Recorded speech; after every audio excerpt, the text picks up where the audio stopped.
All right, we'll call this meeting to order. Ashley, do you mind taking roll call? Yes. Board Chair Santos. Here. Board Member Duhan. Here. Board Member Ermis. Here. Board Member Ibarra. Here. Board Member Orgish. Here. Board Member Fishback. Here.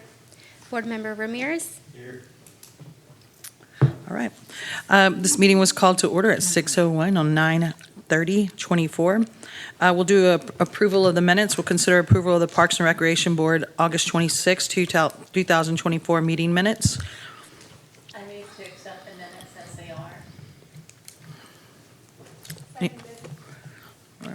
All in favor? Aye. Anyone opposed? All right.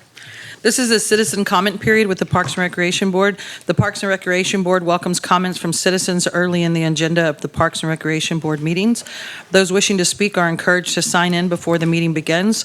Speakers may be provided with an opportunity to speak during this time on any agenda item or any other matter concerning city business, and they must observe the 3-minute time limit. Do we have any speakers today? I did not sign in, and I won't take 3 minutes, but I passed out newsletters for the Kyle Erie Senior Zone. You probably know we meet over at the Crew Activity Center, and this is our October newsletter. A group got a grant from the Texas Commission for the Arts for Tejano Conjunto Band, so we're having 5 of those come in. That's part of our Bringing Music Back to the Old Kyle Opera House campaign, and a lot of people don't know it's built as an opera house, so we're trying to spread the word. We're working with the city on several events: pickleball, Center Street Trick or Treat, the parade, and market days. And we're grateful for the role that the city plays, giving us a facility where we can run these programs. Thank you. Yes, ma'am. We'll receive a report and hold a discussion and provide staff direction regarding the monthly staff report, including updates on the Lone Star Soccer contract, CIP updates, master plan updates, remaining events and programs for 2024, the Winter Works update, holiday decoration update. By Mr. David Lopez.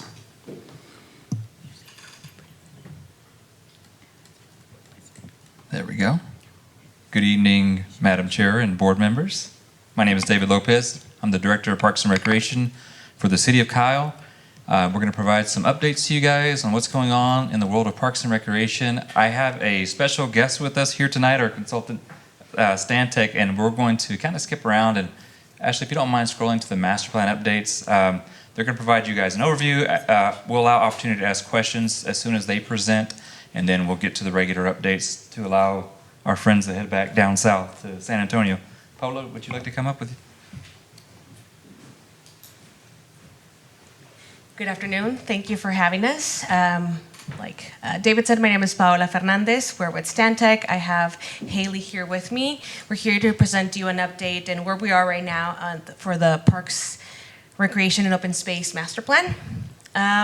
So today we're just going to go over our team, an overview of the master plan, the process, and right now we're in the discovery phase. So we'll present some of our findings and our methodology for those findings. So a little bit about our team. Our team includes long-range planner, economic development specialists, parks planners, landscape architects. We really wanted to make our approach to your parks master plan multidisciplinary and looking at it from all lenses.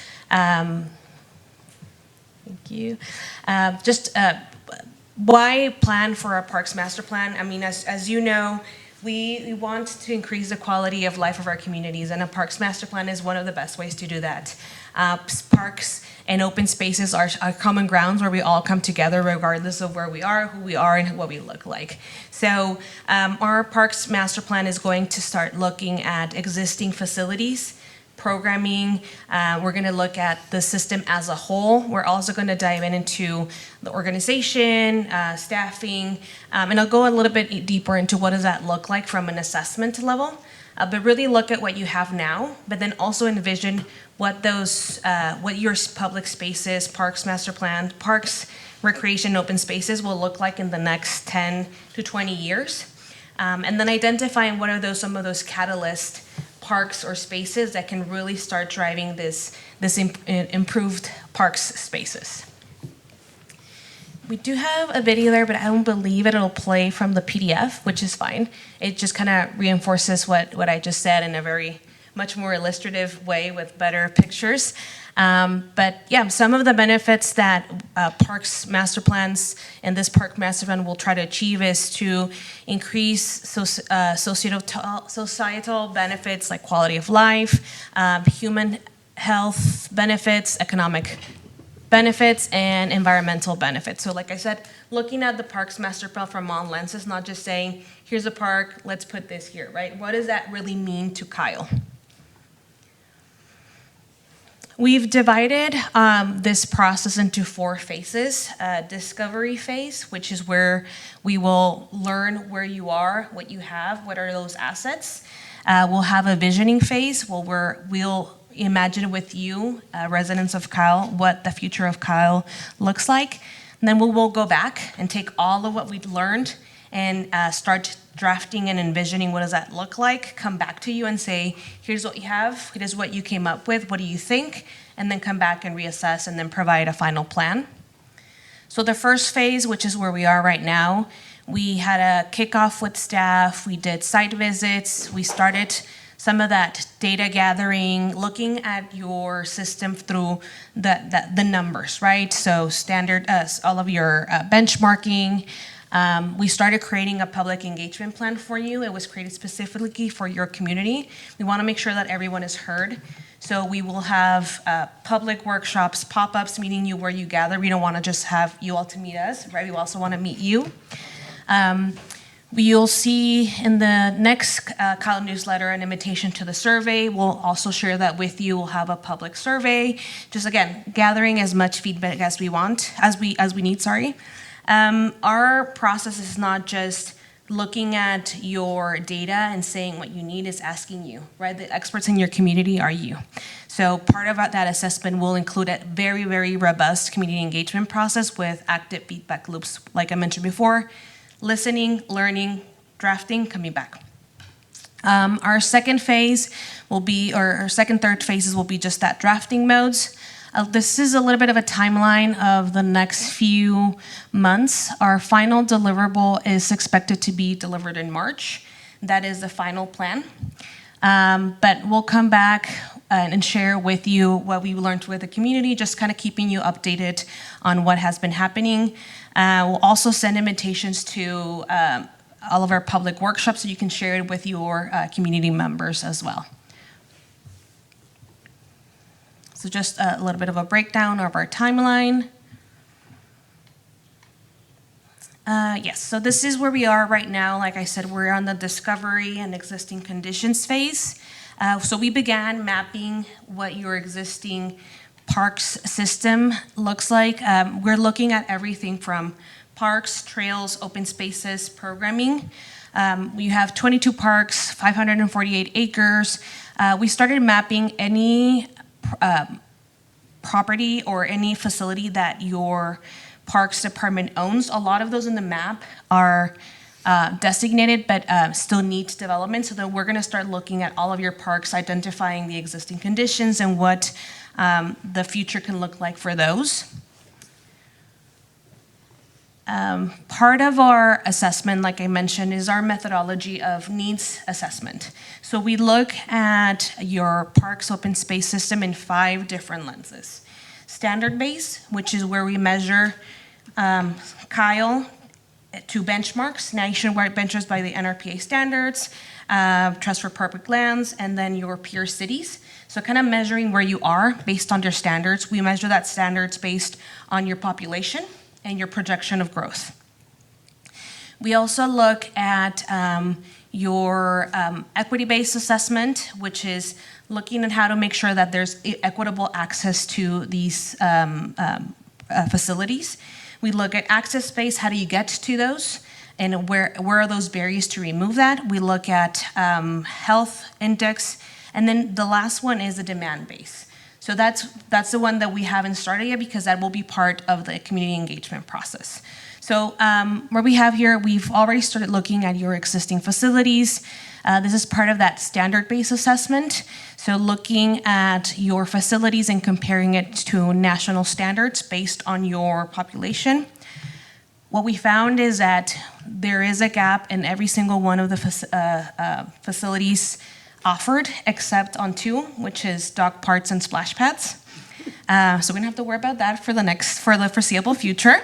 But a lot of room for opportunities and a lot of room for growth, right? So really excited about being part of this process. We've also looked at your parkland acreage, same, lots of room for growth there. We used your projected population, which by the last census was about 77,000. But then we also understand that your community is growing rapidly, and that's great, right? So we also don't want to create an assessment right now on just where we predict now. We kind of move the number and also are looking at what 100,000 residents of Kyle looks like, just to kind of measure up so that in 2 years or maybe 3 years, if that growth happened, you're prepared now and don't have to wait till the next master plan. So making the most efficient use of your time and of our time with you right now.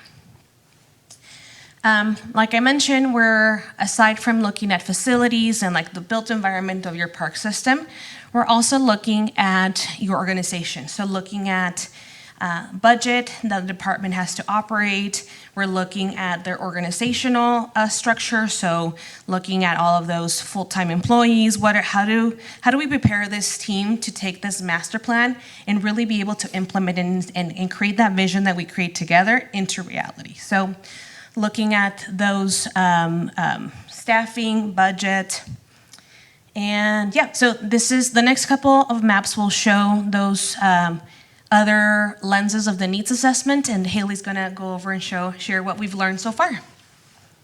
Sure. Thank you. So first, we're going to take a look at the environmental vulnerability map. And some factors that influence environmental vulnerability include population growth and urban sprawl. But really what we focused on here are the heat islands and the flood zones. So with your flood zones, you have resources like the Blanco River, your creeks, and your drainage ways. And those are really important for the longevity of Kyle. We want to protect those water resources, and we want to ensure that our water is sustainable for our current population and our future population. We also took a look at those heat island effects, and one area of concern is the new development along the I-35 corridor. As you develop more, you're going to have more infrastructure which reflects that sunlight, causing warmer temperatures for your residents, and that can be mitigated through our parks. Next, we'll look at the socioeconomic vulnerability map. And some of the factors that influence socioeconomic vulnerability include age, income, race and ethnicity, housing ownership, vehicular ownership. And what we see in the city of Kyle is a lot of that vulnerability is concentrated on the eastern side of the I-35 corridor. So what we really need to think about here is your population is having to deal with rapid development, which increases housing costs. That makes it more difficult for low-income families and people to afford housing. It makes it more difficult for first-time home buyers to afford housing. So we take that into consideration. But also the age of your population. You have 31% of your population, which is below the age of 18, and 13% of your population is above the age of 64. So we're looking at almost 45% of your population that does not have their own income and may not have access to their own vehicle as well. So those are some of the vulnerabilities that we take into account when doing this needs assessment. And then next we'll look at the Park Access Index. And what's important about park access is it's not just about how close you are to a park. Yes, it's important. We ideally want every resident within a 10-minute walk of a park. But what also matters is the pedestrian infrastructure. Do you have sidewalks? Do you have bike lanes? We want that route that people take to the park to be safe. And we also want to consider the population density. How many residents are accessing a single park? Because that's going to influence the wear and tear on the park or the strain on those facilities. So the greatest areas of concerns in terms of park access are on the outer edges of the city. And a lot of this is because our parks are located in where the people are located, right? But we're thinking about long-term growth here, which means we're going to need parks and pedestrian facilities in those outer edges to prepare for the growth that's coming.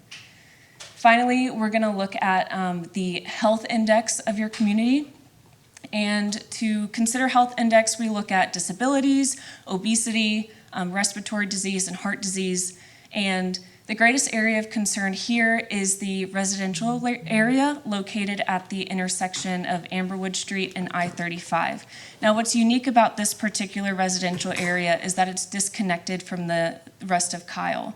So what you're seeing is a lack of access to the park, which extends to a lack of access to those park-related health benefits. So when people live further from the park, they can't access outdoor recreation as easily. They're not able to go and spend time outside and reap those mental health benefits that parks provide. And continuing on, Paola will take back over to discuss your role in this process and our next steps.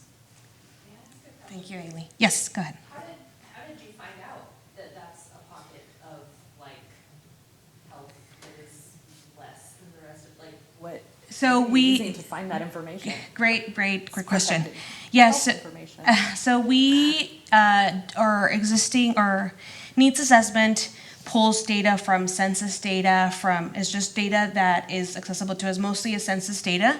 And then we create a matrix which has all of those factors that Haley mentioned. And then we, based on population, we give values. So if let's say, accessibility is important, we give those values, and then we get that map. So it's a heat map based on data that we already have, based on census data. And those were the results that we showed.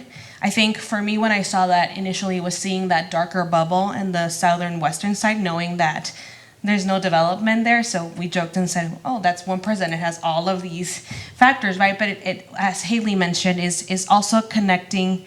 It's also in relation to parks. So if there's no access, then there's more,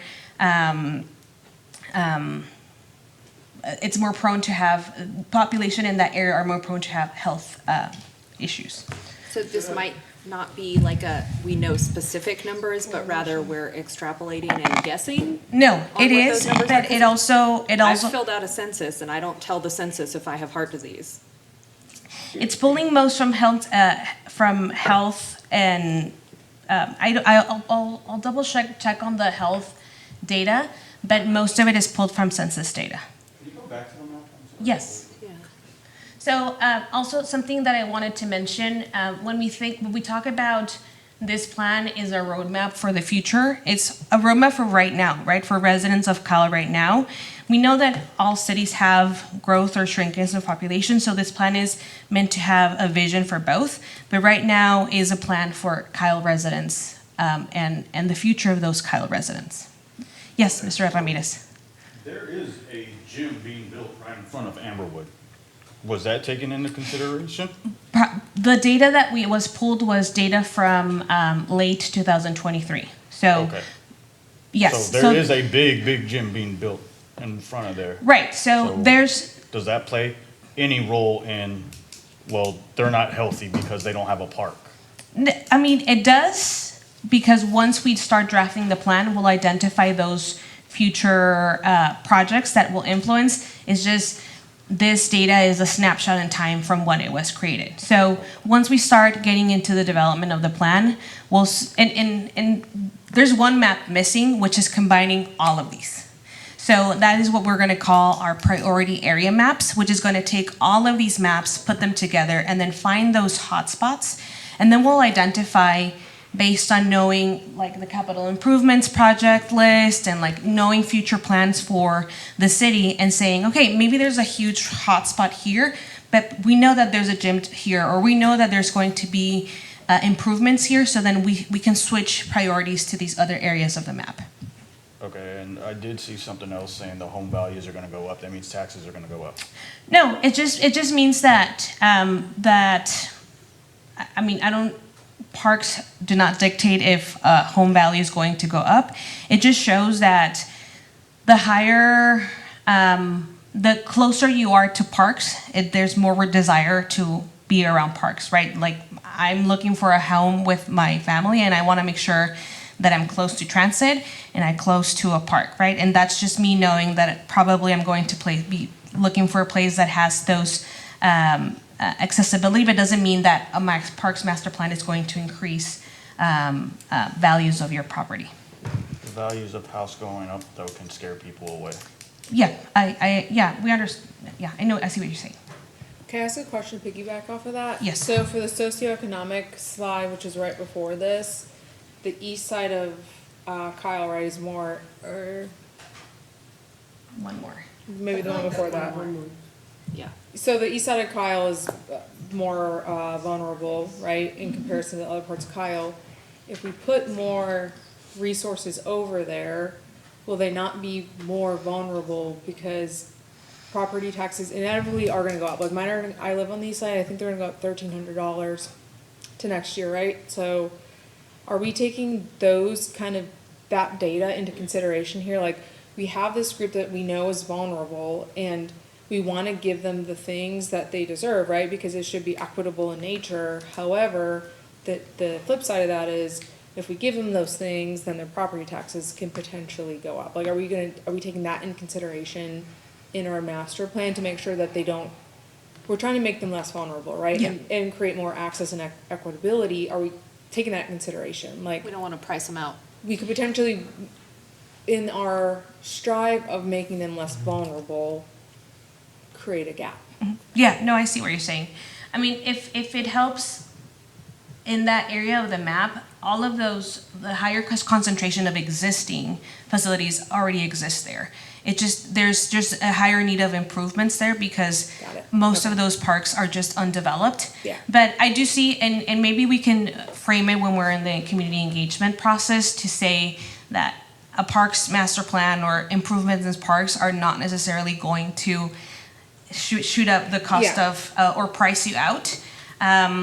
There's actually studies that say that if you're closer to public amenities, those inequalities kind of start leveling up because of you're closer to other public amenities, whereas most communities in this disadvantage aren't. That makes sense. And just hearing my neighbors, like, I know there's a lot of concern about their property taxes, so I think that would be a good focal point of having some sort of emphasis on that, because we don't want people to just, nah, I don't want that because I'm gonna have to pay more money. Like, we want buy-in, and I think if we could get that in there somewhere, we might get more buy-in. Yeah, that's good feedback. Yes. I have a question about the public engagement portion of it. We are talking about the east side, and it is lower income. Chances are some of those folks may not have internet access, so they might not be available for surveys. Also, are we going to do the surveys in Spanish as well as English? I just want to make sure that we are querying the people who will benefit the most from it and finding out what they feel their needs are instead of dictating what we think their needs are. Yes, absolutely. Yes, so our public engagement plan will have public meetings and pop-ups in all areas of Kyle, including the east side. Half of the team that you'll see out there in the public is bilingual, including myself. I've already started drafting a lot of those collaterals for the engagement in both English and Spanish, including the survey. Absolutely, we understand the digital divide is an issue, not only in East Kyle, but in majority of our country. So our strategies include both digital and print. One of those options is that we will send the invitation to the survey and to the website on the newsletter. Again, we're still inviting them to scan a QR code. But yes, we've planned about most of those pop-ups are going to be us filling the surveys with people on a clipboard. We've talked about putting a lot of those collaterals in backpacks at schools and partnering with school districts. So finding those connections and removing those barriers, we absolutely do not want the digital divide or language to be a barrier in the engagement. Fantastic, thank you. Any other questions? Yes. Real quick, in reviewing it, they sent it as an attachment, so I looked at it over the weekend. I see a lot of parks, but I don't see a lot of recreation and programs and how program staff. So can you explain how that will filter in? Yes, so we are looking at the existing programming that the city offers. We'll start, part of that benchmark, we've already looked at it, we just didn't share it in the slide, so I can share what we can share what we have. We've looked at those gaps already. One of the findings is that the lack of an indoor facility limits also programming, so probably a lot of our recommendations will be in that To get indoor area. space, especially with the heat going up and up. Yes, I mean, yeah, we can have beautiful parks, but it's still hot even if it's shade, right? So, so finding those opportunities and programming, not only whether if it's in the outside or inside, but multi-generational, finding those recommendations is part of our plan, yes. Any other questions? Okay, so just to kind of wrap up, we'll continue our discovery phase. Our engagement process will continue on later this year. We're planning mid-October to November. Our survey will be out October 15th till end of November. During that period, we'll be out in the community doing our public workshops. We ask you to be huge advocates to this plan, to share with your fellow residents and family members that this process is going on. Like I said, this is a plan for your community, so we want to hear from you. We'll have a lot of opportunities and we can share those with you. And then we'll be back to share updates and status, I believe, early next year. But yeah, any questions that you have, any other comments, please let David know and they can let us know. We're here to help your community as best as we can.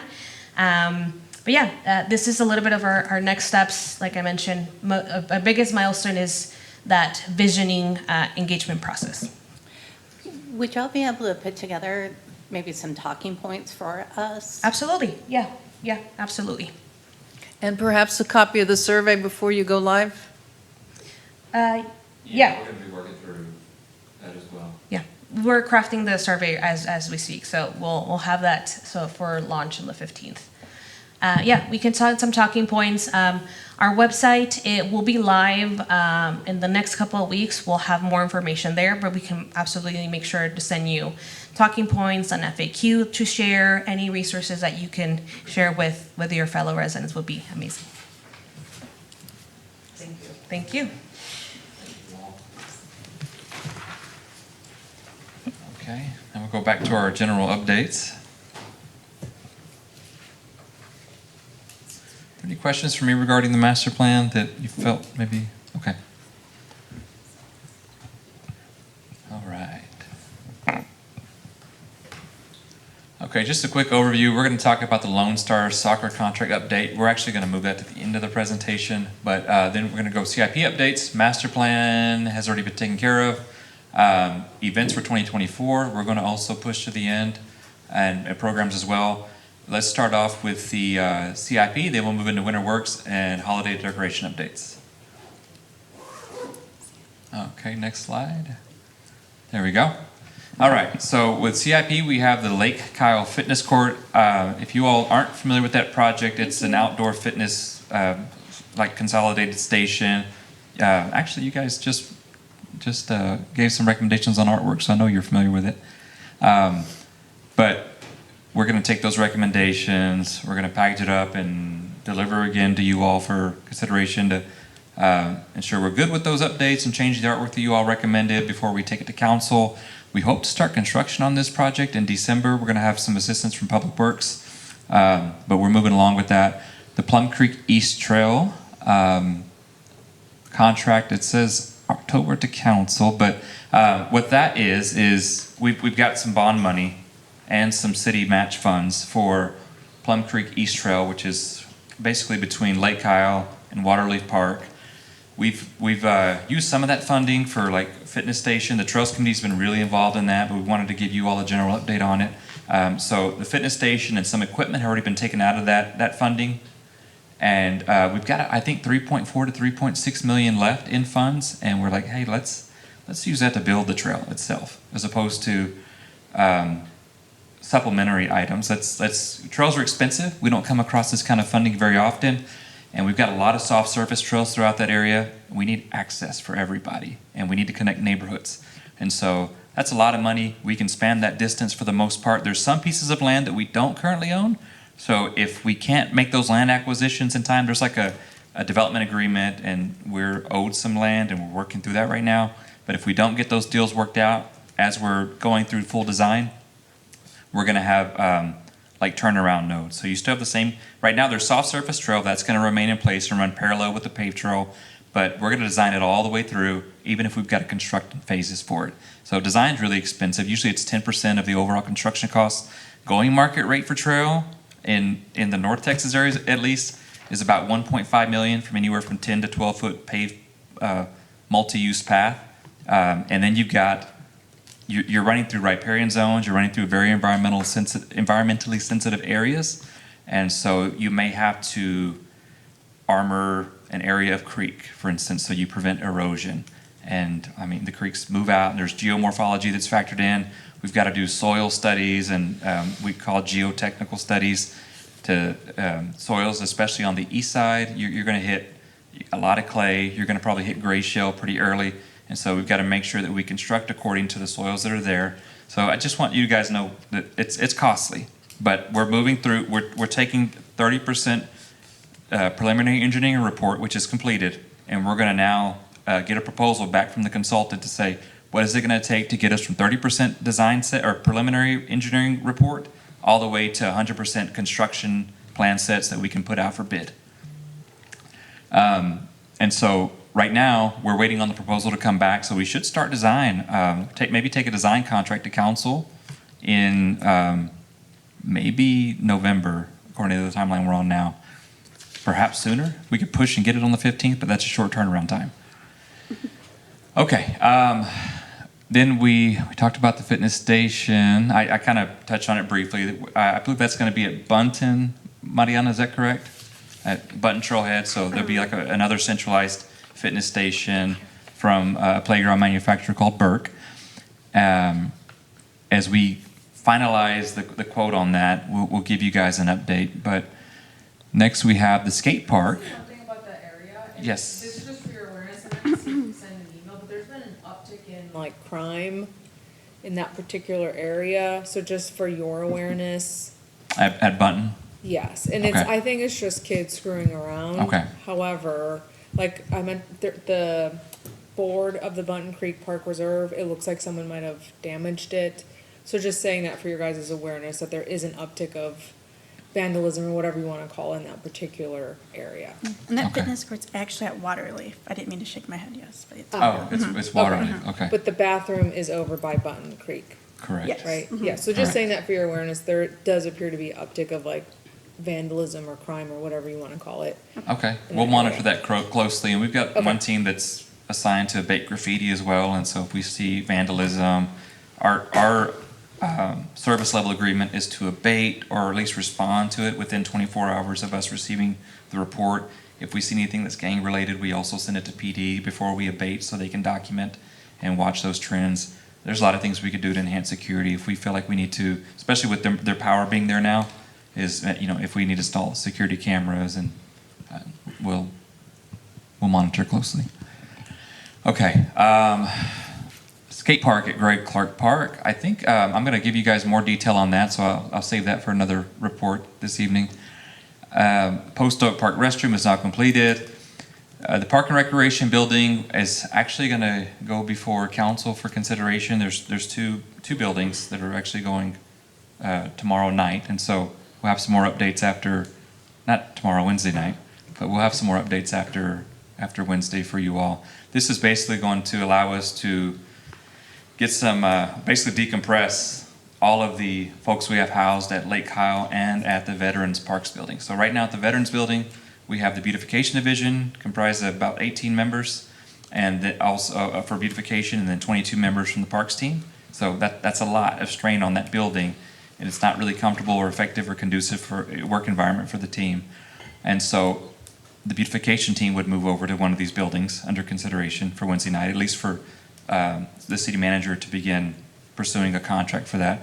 The other is the Lake Kyle office, which we have folks stacked on top of each other at the Lake Kyle office, 2 or 3 to one individual office area right now. And so the bulk of that team will also move to the other building. And it will allow us ability to program, because there's a few rooms that we could use as multi-purpose. So programming is usually after hours, which coincides with our off time. So there's that's going to free up parking spaces, and it's just be a really nice amenity, because right now we're trying to find schools, we try to find other private operations to program out of. It's not really ideal. This is going to give us a lot of help with that.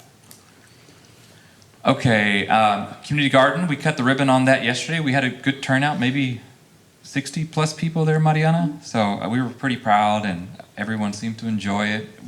This first year, we're going to allow plots to be rented out for free of charge, so we can pilot it and get some data. We've done some benchmarking for pricing. It's looking at about $60 per year, but folks have time to save up if they need to for a plot, and we'll determine if that's the right rate for us, so that we can get it adopted into the fee schedule for not this coming fiscal year, but the following. Okay, also for the BMX/mountain bike park, we've got some funding set aside, about $1 million. So seeing that on the CIP, we thought, okay, which is it going to be? What's the greater need? And in asking that question, we didn't have the answers. And so we said, hey, let's see what the master plan shows us, all the community input that we receive and desire for maybe one or the other, maybe both, in a pump track. We're also talking to a consultant that has already worked with Stantec, and so we might solicit some services from a professional service contractor who deals specifically with bike parks, and pair them with Stantec and all the input we receive to say, okay, we know we need a bike park. We know we've got a lot of people in support of it in various parts of the community. Now, environmentally, what's the best? Be along one of the paved spine trails, so there's good access to it. This could be like a bike park where it's a node off of a trail, but we're trying to maximize this funding that we have available and make an informed decision. Does anybody have any questions on the CIP updates I just shared? I thought the bike park was already Yeah, that was what. planned out. No. Okay. No, we don't have a location or any construction documents for the bike park. Are you able to share where the new Parks and Rec building options are? The building is off of Republic Drive, yeah, near BB Road. Is that the new building that the city built? No, it's existing and it's been vacant for about a year. Okay. Does the city own it? We don't own it. Okay. This on Wednesday, if approved, it would authorize the city manager to begin those negotiations for purchase. I say negotiations, but pursue a contract. Any other questions CIP related? Okay, let's move to the next item. Yes. Oh, Is there any update on the, is it 1500 Daisy or something? That other building that the city was considering? for the senior building, I don't have an update this evening. We could share that at a later date. Okay, next slide, please. All right, next slide.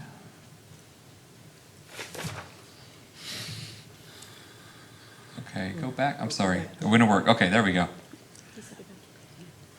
All right, so overview presentation, winter works project. So right now, growing season is from March 15th to about mid-November. Everybody's mowing, the grass is growing in our right-of-ways and our parks. But what happens when the grass goes dormant? You know, things start to slow down a little bit. I can assure you that we're not playing bridge at the parks facilities. So what staff does throughout the year is they identify projects where we need some underbrush cleaning, we need to do some ball field renovations, furnishings for installation. Maybe we have a picnic table that needs a concrete pad. We're starting to set those standards in parks, and so as we identify projects, we even like restroom refreshments, we need to repaint it, we might need to replace fixtures. We can't do it during the growing season always unless it's an emergency, because it takes away from our routine maintenance schedules of picking up litter, cleaning the restrooms, and mowing. But once the mowing stops, that's this project list and we assign it to team members based on their skill sets. We also assign it based on where some practice is needed or some training is needed. And so we might pair up a staff who's relatively new and not experienced with, say, carpentry or furnishing installations or drinking fountain installs, and we'll say, you're going to team up with this team and do an install so you can learn. And it's like a on-the-job training for them. That's also the period where we do a lot of our training. So we'll identify speakers from like the Texas A&M AgriLife Extension Center, naturalists in the community. We're also getting a new conservation manager who's going to start tomorrow. He'll be introduced at a later date, but this talented group will help train all of our team members. And so we come back and they're checking boxes for skill sets that they need that make them promotable, and then ultimately that's going to translate into higher quality parks. And so we want to come back in the springtime and have all of these refurbishments complete and accomplished during that winter period. Also, any forestry work that needs to be completed, that's the best time to do it. When you do it in the summertime, a tree, it's already stressed out enough from the heat. And so as you're cutting on it, that's additional stress. You want to do it during the fall or winter. Not that cutting is less stressful during the winter, but now you don't have to worry about the heat and the water deprivation that comes along with the warmer season. Also for planting trees. We're trying to prepare for maybe a couple of community tree planting events. Those dates will be shared and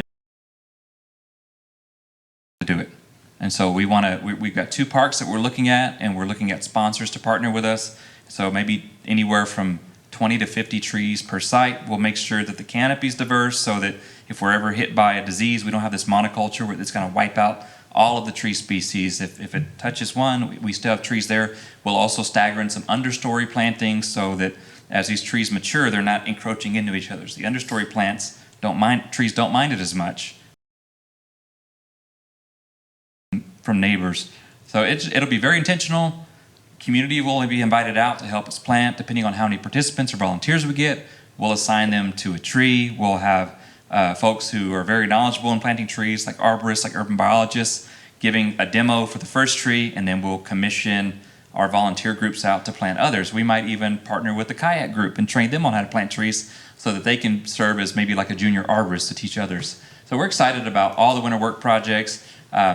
Once we get our comprehensive list, we'll give updates, and then we'll follow up in the springtime on what we were able to accomplish. Are there any questions about winter works? Okay, next slide. All right, next slide.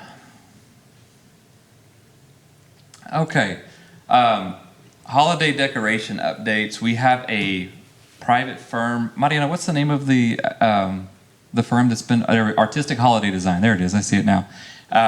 They won the RFP for the installation of our holiday lights. That means that our staff doesn't get stuck doing the install and nothing gets accomplished in parks. Before it's like, hey, we're devoting all of our resources to the lighting. It's a great event. It's a great thing for the community, but the parks get neglected because of that. Now with this privatization for installation, we leave it to the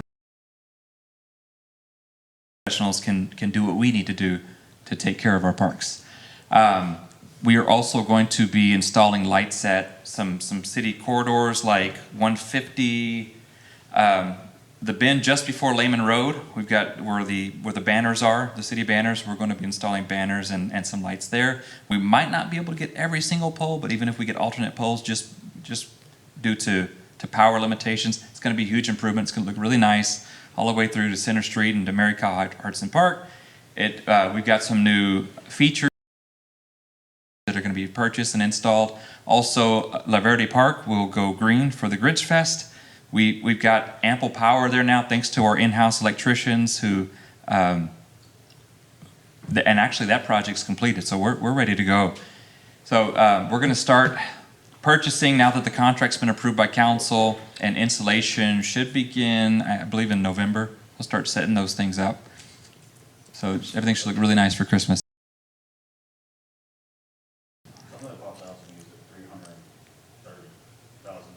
Yes. If you go right there, stop at the waterworks update. Stop it. Go to the waterworks update really quick. Go down. To the winter works? Down. Or the winter. Go up to the winter. So it says y'all are in a dead season, December. So we're gonna spend money when the Parks and Rec people that handle the park for that. If we said dead season, I think that's miscommunicated. It's You may not have said dead season. Okay, You when- may have said like when grass it's is dormant. slower. Yeah, when the It's real grass goes slow. dormant and we're not mowing anymore, what are we doing? This is what Winter Works is going to cover. So them doing that takes away from them not doing anything at the park. If they're installing lights, then we can't do athletic field renovations. We can't do drinking programs because all the resources are devoted to setting up for Christmas time. Okay, I just wondered. And probably with that contract is some kind of labor warranty where if something goes out, then you just call that company to come back in. Yes. Okay. Yes. Good questions. Thank you all. Is the 333 just for services, or does it include? It's going to things include like- purchase of new materials and services. Also, there's 10% contingency. So if we need to take it up and that if we need to. This is just a thought because I saw a post somewhere someone was complaining about the price. If it's both service and fixtures, is there any way we can like separate that out to make it more digestible for people not to get upset about it? Do you know what I'm saying? Like if it's 330, well, what is that? It's expensive to install lights and to have all the upkeep operations of that. And then if we're actually getting here, I think That counts. the That's- naysayers would likely, That's a good point. So next time Not we be- present, make those distinctions I would. before it's approved, just to say, hey, you all are armed with information to say this much is in materials. And who knows, with what we purchased this year that's now ours only, yes. maybe those prices will go down. And they still may complain because 150,000, like I don't install lights. I have respect for anyone who can wrap a tree like that. But I think it would just make it more digestible for people to That's- see it split out. That's, Whole nother process. yes, that's true. So breaking that out to show the value and what Yeah. we're spending, and that's good feedback. Thank you. Do we pay for separate storage for that? Do we store it, or will this company store it? We store it still. Is that correct, Mariana? Yeah, so the items that we own, we store. The items that we lease will actually show up and go directly to the parks. And then as soon as it's time to take down, they'll go right back to them. Okay. So it won't require additional storage. Okay. So we're So the lights, the company will bring them in, and then they'll take them right back. oh, so they're gonna be the company's lights. Right, but we also have our existing inventory of lights that we'll use on the corridors, and we still store those ourselves at our shop, our maintenance shop. And then there's some additional decorations that we purchased as part of that budget too. Right, so, this year, there's a mixture of purchase and lease. Majority of the large displays are leased because we already own a nice inventory of large displays. I mean, as an avid Christmas decorator myself, I'm all for paying. I mean, when you store, there's break. I mean, that's probably what I'm going to spend at my house. So it's nice to see the cities matching. Yeah. For Halloween, I want one of those big skeletons, but I Halloween's I don't have past, sir. anywhere to put it. Yeah. I'm excited about the corridor lights. No, I think it was well received last year. I thought the park looked great. I think people do complain about the cost of the tree and stuff like that, but there were tons of people out there every night, and it was very pleasant to. I live in. People just walking out there with their families, almost. I mean, every single night. It was really, really It's nice. a tourism draw. I mean, For sure. people came from all around. Are you It in is. San Marcos? Are you from Kyle? Did you see their Christmas? It's a big deal here. I thought it was beautiful last year. This will be my first year to experience it, but I've been told it's magical. You may, It's beautiful. like, you may need to designate a spot just for them to walk and detour cars. Because I know, like passing through here, because I live down here, it's a long time for cars to wait as people are walking back. And Yeah. I get people honking at me all the time. but I'm letting people walk in Thank you. front of me because, Thank you. you know, it's you. I don't know if y'all wanna look into that, because sometimes the line is way back there, and it's just because people are walking right there, to see the lights. Maybe on the weekends or something, Yeah. look into just detouring around if you're not, for people to come around this way or that way. I mean, that's just whatever. Can we go to the Verde Park? You're going to do, Yes. I mean, there's a lot of people that come to that. We're There all are. going to fit at Verde. Well, we have a parking lot now. It'll be completed by Grinch Fest, and so that's going to expand the footprint at least of the park. But the other option, I guess, was Mary Kyle Hartson. Is that where they had it last year? Across the street, yes. Across the street from there? Yeah. I mean, here, right here. Yeah. So it absorbs La Verde Park absorbs a lot of people. You guys host bigger events there. This will be the first. Santa's arrival will still stay at Mary Poppins Park, which is December 1st, but Grinch Fest will be the first year, and we'll shut down Brennan like we did for 4th of July. Okay. Stand corrected. Thank you, Amy. All What- right. Okay. We ready for Lone Star? All right. Assistant Director Amy Garcia is going to talk to you guys about Lone Star Soccer and some programming updates.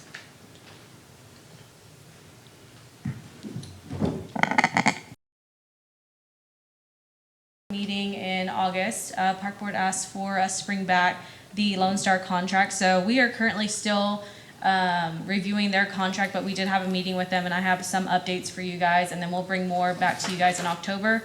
But just some information that we pulled out from that contract. Lone Star Soccer donated or deposited $50,000 to the Park Development Fund from their original, and I did check, it was with finance, it is on our Park Development Fund. Within that contract, these go back to the city. $20 per junior and select also go back to the city. This is per participant. There is a clause in there that all the fees that are collected are to draw down the $50,000.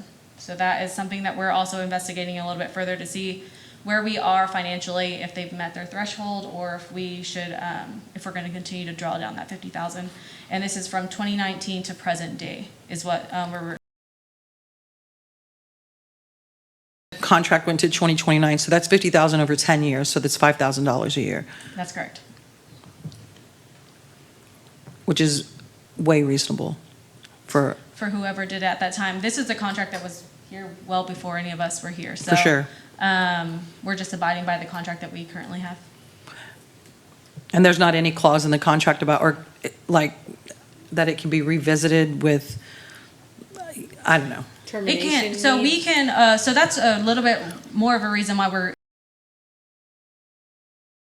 once we get all of our information together, we're gonna have our legal, attorney on the city staff, review to see if there's anything that needs to be pulled out or readdressed. And when we had the meeting last week of Lone Star, they were also aware of that. Once we get all the information and once all the data is collected, we will be sending it over to the legal team. Because we haven't received the 50,000. No, we have. Oh, We've received 50,000 in 2019. Yes, it was a drawdown from the 50,000. Okay. Something to maybe look at as well is, I think I mentioned previously, my kids played with Lone Star for a year. We had a bad experience, which is, just put that to the side. But the age, like 8 or 9 and up, don't even play in Kyle. We had to drive to Circle C to do it. So what kind of contract do they have with City of Austin and Circle C? And are they like, I mean, I don't know that we can see their other contracts, but like, I kind of feel like maybe they took advantage of us because we were little. Oh, they did. I don't think it was Yeah, because we- didn't know, which doesn't make me like them more.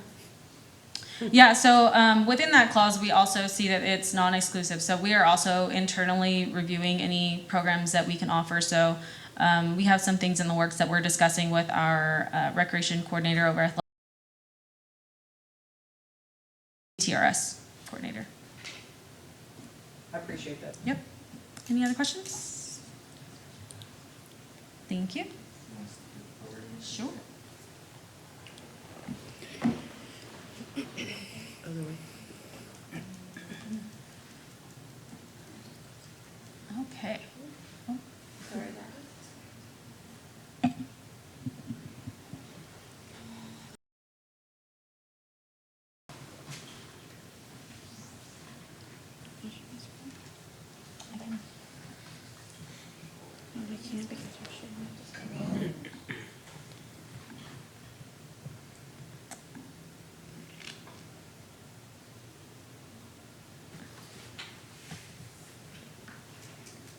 I could do a real fast commercial for City Fest. There you go.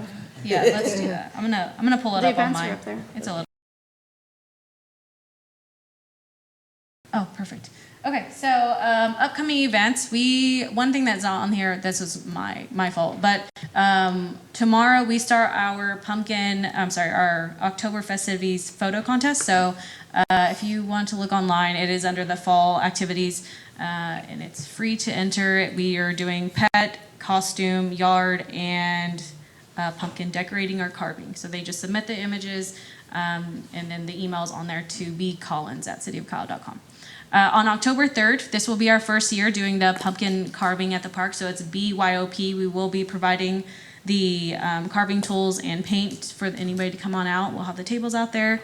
It is free to attend. We will have a sweets vendor out there as well.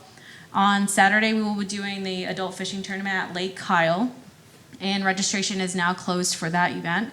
But we are accepting volunteers if anybody's wanting to come on out. On October 20th,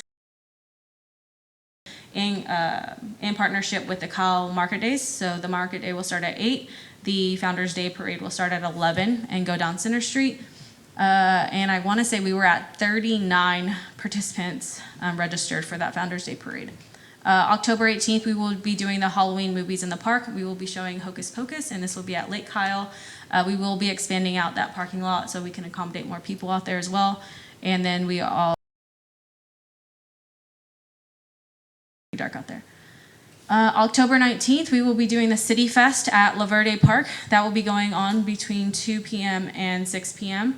We will have live music, and then city departments will also be out there giving out information. And we have a contest going on currently. It's called Where's Kyle the Armadillo, where people can get a bingo scavenger hunt sheet, and you can go out to either a city department or a city event that we're hosting and get a prize based off how many stamps you've received. It's between 5. On the 25th, we will be doing our Halloween dance for people with disabilities at Gemstone Palace, and that's still in partnership and sponsorship through Gemstone. That will start at 5:30. Registration is still open for that, and it is free at this time.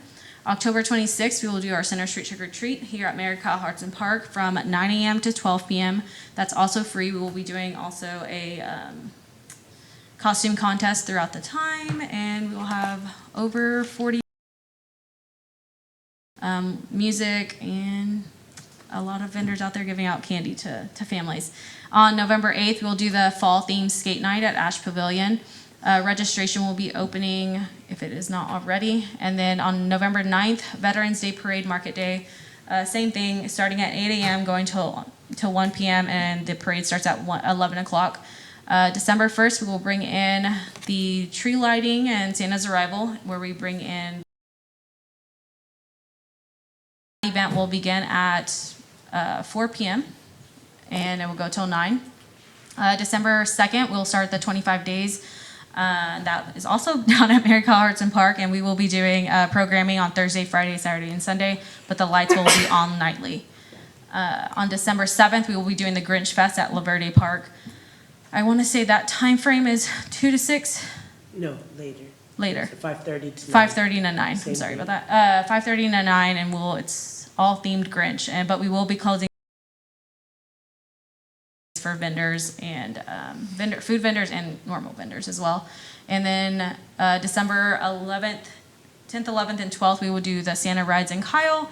Those start at 5:30, and we will go east side, northeast, southeast, and then west on the last day, which is the 12th. That is in partnership with the Kyle PD. Communication also helps as far as city departments. We have Hayes Transportation also. They put on their big reindeer. Patrol also attend with us. And then December 20th, we will do our inclusive dance for disabilities. Programming that we currently have going on, we do in partnership with the Kyle Area Senior Zone Senior Chair Volleyball, which is on the first and third Friday. And then we have Art in the Park. October 5th has actually been canceled, but we will be moving it to November 9th and December 7th. Paint and Sip, October 5th and November 15th. Senior Bean of every month, and Senior Cheer Volleyball. That's everything. That is me. Okay. Not bad for not having a recreation center. Our rec services team does a phenomenal job. That's the whole report. All right, we're going to receive a report and hold a discussion and provide staff direction. Tex-Travaganza. Okay, I'm going to ask my friend Claudia to ride shotgun with me this presentation in case I need her assistance.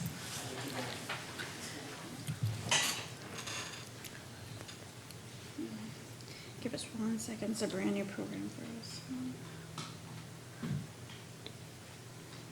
Can't do a Kyle Fair commercial. Amy's already done it.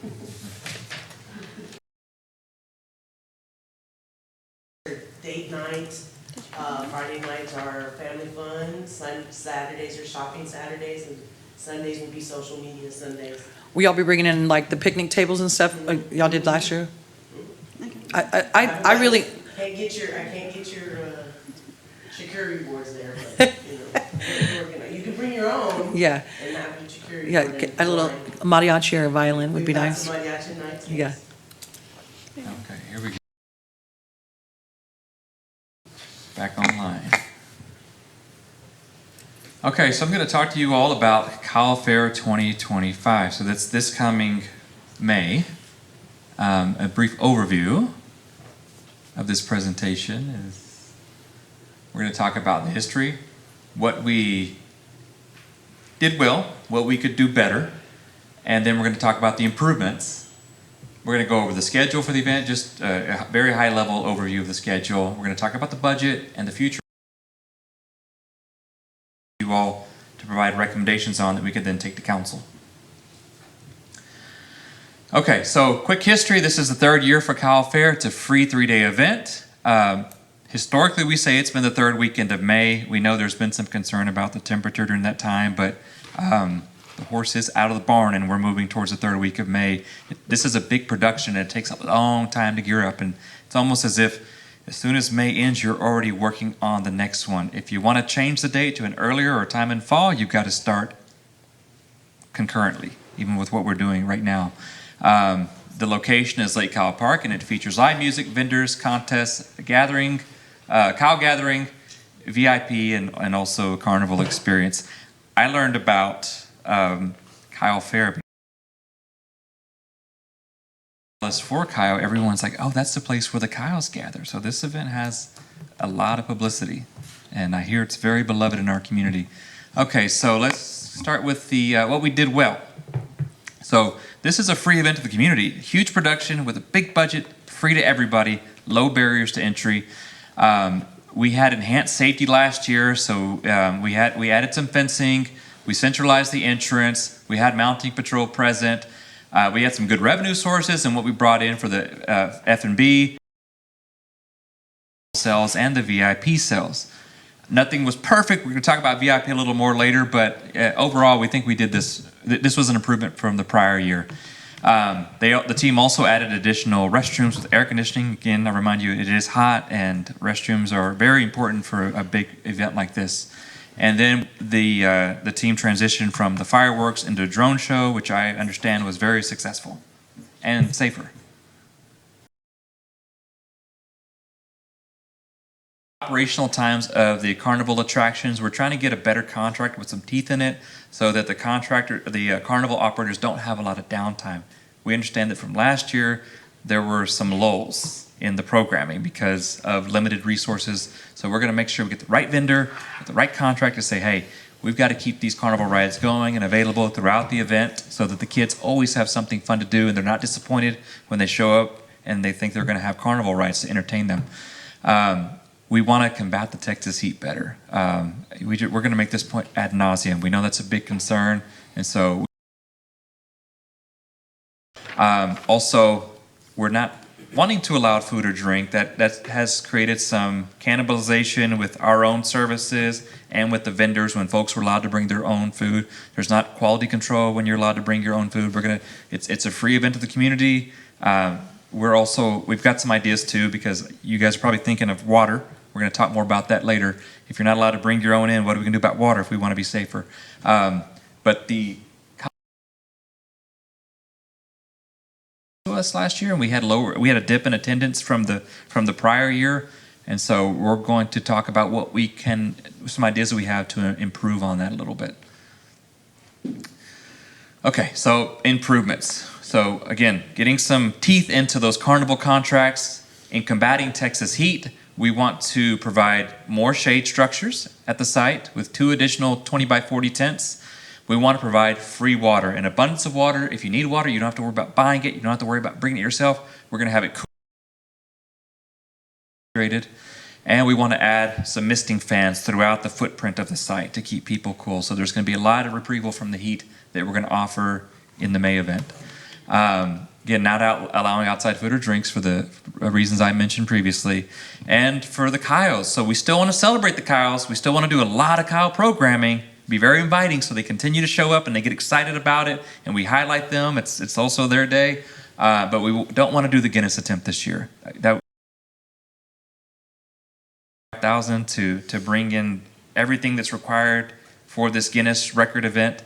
And we think if we keep doing it every year, we're probably diluting the process. And so we keep ramping it up, we keep building program, we mark how many Kyles, we're still counting Kyles as best as we can here, again, accommodating them, but maybe we'll do it and have a sabbatical year, or maybe every 3rd year we do the big expense and Parks and Recreation ask for a budget increase to come and do what we need to do to get the record count as we start seeing things trending up. Overview of the schedule. Friday, and I remind you guys, at the end of this, we're going to allow time for your feedback and recommendations for council. But Friday on May 16th, we're going to have from 4:15 to 5 o'clock dance company performance. From 5 to 10 p.m., it's 5 o'clock in Kyle. Claudia knows more about that. You all might have participated last year, and have the People Choice Margarita Contest. Through 8:30, we're going to have local bands rotating, and then from 9 to 10:30, we'll have our big headliner. We don't know who the bands are just yet. We know the themes for each night, but we don't have the band contract solidified. We're still working through those. Okay, so for Saturday, we've got the 7 a.m. Jackalope Run, and then 9 a.m. the gates open, and we're going to have some dance groups that are going to be rotating in from 10 a.m. to 12 p.m. For the People's Choice Contest, that's from 12:30 to 8:30 throughout, and then from 1 o'clock to 8:30, we're going to have bands rotating in and out, concurrent with some Kyle programming. So we're going to be alternating with Kyle programming and bands. If there's any downtime, we're going to make sure that we have DJs playing so there's no lull in entertainment and music. Again, we're going to stay with the theme for the day. Next slide. Oh, and then we're going to have the drone show from 8:45 to 9 p.m. We're staying with drones because it was entertainment value that offered. What was the last bullet? Did we miss one on that? Okay, and then the headliner band.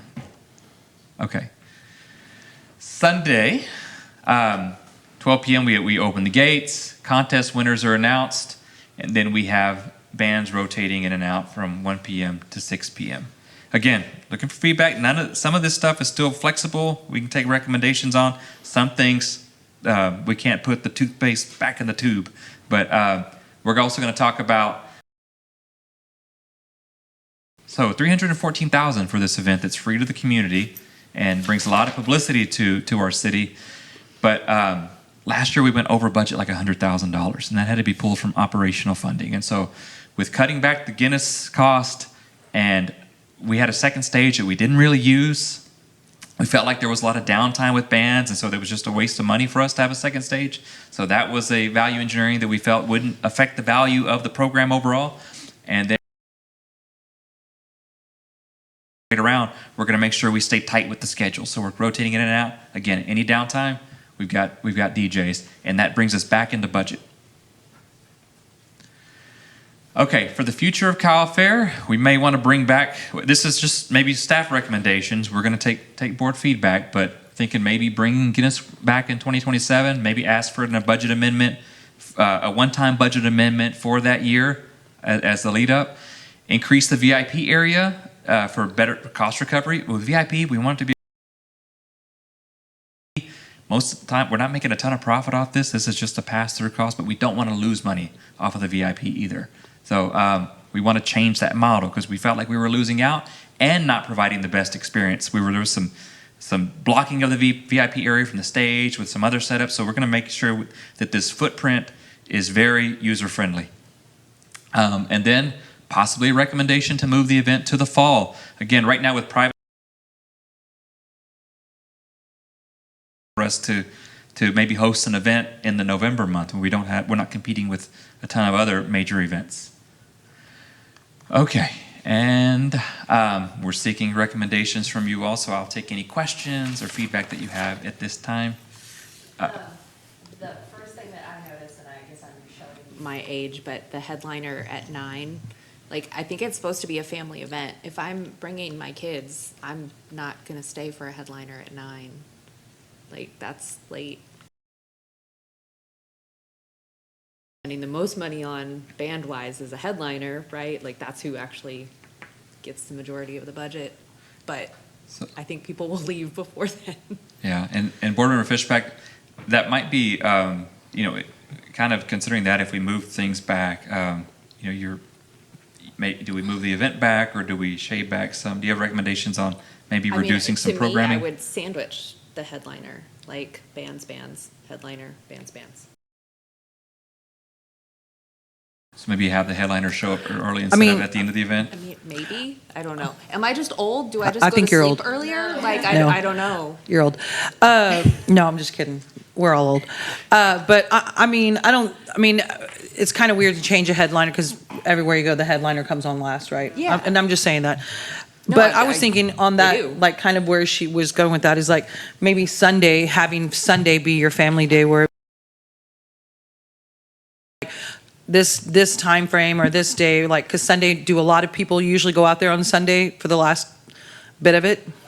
It was up in, the first year there was a lot, the second year. Right. So, make Sunday a family fun day where they have discounted tickets. People are going to take their families out there. But some Bluey up there singing something. I bet you have a lot of people, Bluey or Mickey Mouse, I don't know. Don't have that. I don't have young kids anymore. Like the water, like that's a lot of plastic. Like working at school and seeing how much free water we give out, like I'm like one for either recycle or, what do you have some? Is there a way to do like It's a actually cap? not plastic, it's bring your own, Reusable, I like that. Refilling stations. We've got refilling stations, they're called, water monsters, and so we'll have. Yeah.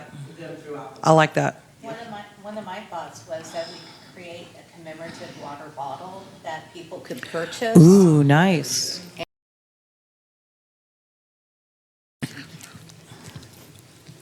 I like that. Or even for the sake of emergencies, maybe have some swag bottles that water.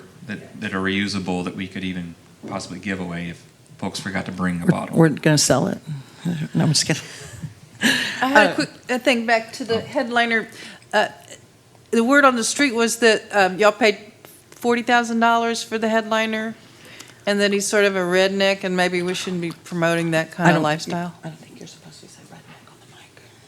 Oh, Yeah, I think that was a big headliner last year. I don't know if we'll have that big of a headliner that we would budget $40,000 for. I would recommend don't, because people were upset. Yeah, I think if you're going to look at the budget and stuff like that, I think that's definitely something you look into. There's no reason we should pay anybody that much money unless it's And I don't know. Parker I mean, McCollum I or just hear that. Cody Johnson or somebody that I'm hearing from the board, have a headliner that is really inclusive, but also a good, that high of a threshold.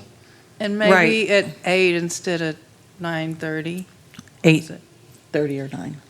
I mean, maybe that's Something. like, I like Daisy's idea about the family day, like, if we market it so that, yes, we're planning for your family to be able to come. And then yes, headliners are usually at the end of the day. And on a Saturday, it's probably not nearly as big of a deal, but like, little kids are tired on Friday because they went to school and parents are tired, so I we think might you- lose some of them that day, but then we keep them on Saturday. I think that you definitely market something on a Sunday where it's kind of fluctuating up and down, where you say it's family fun day, and it's marketed towards Yeah. kids. You have an inflatable contest or something where you really, everybody can go after church and hang out for a few hours and get a funnel cake. Multiple beanbag races and like. Anything. And that's where you can, advertise a lot of your youth programs as well. Theme for the event? Idea. Okay.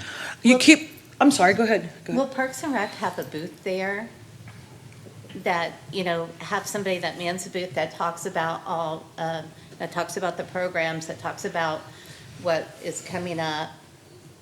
That promotes the master plan. Yeah, so master plan may be completed By then. by the event time. We just want people to love it. Yeah, Oh, Not yeah, that they I get can to get say behind that. anything You know, anymore, keep but on- just that, keep on hey, selling it. I can get check behind this that, out. yeah. You should love it. Oh, yes, well, it's because we're running, we're. Nobody's going to want to man it after the 5 o'clock It's very margarita. difficult because Yeah. we're all banning all the For sure. portions. But, as volunteers in Parks Board, y'all know all of our information, we'd be more than glad to take you as volunteers to Yeah. run a booth for us to sit and give some of our information on. Yeah. The other thing too is like maybe this is an opportunity to look at, or ask you all for your feedback on manage some components of the weekend. So whether that be the entertainers, so if we have a third-party consultant who's managing, say, the music entertainers, that may free up staff to do something like operate an information booth. Yeah, I think somebody objective and somebody that Claudia wants to work with, that, I don't want to take anything off Claudia's plate that she doesn't want to take off her plate. But I do think that having an objective person come out there and go like, great. But you keep saying themed nights. Are we, like, what do you mean by themed nights? Well, like a music theme was, I believe So we're not Saturday gonna- was like Tejano. Well, I think themed. we had talked a lot before about that, is that my personal opinion is that I don't think that a themed night is inclusive for our community. Like if you have Tejano night, well, then you're saying, okay, everybody that enjoys Tejano music is coming. Creating a divide in the community, where if you mix it up all day long and one headliner one night is a Tejano guy, but all day long you've had country and whatever, you know what I mean? And then the next night is a country headliner where, okay, you've mixed it up all day and now, you're bringing in different crowd at different times. And then death metal. There's no death metal dead. So is there a consensus from the But I isn't that agree. the nature of having bands diversifying? Because you're not having all the same music.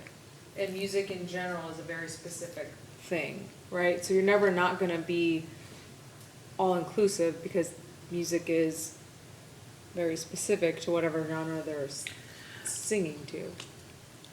Right, but I don't want any I don't want any stereotyping going on where it says, oh, well, this is Tejano night, so I'm not going to go on Tejano night. I'm going to wait till Hispanics it's, only.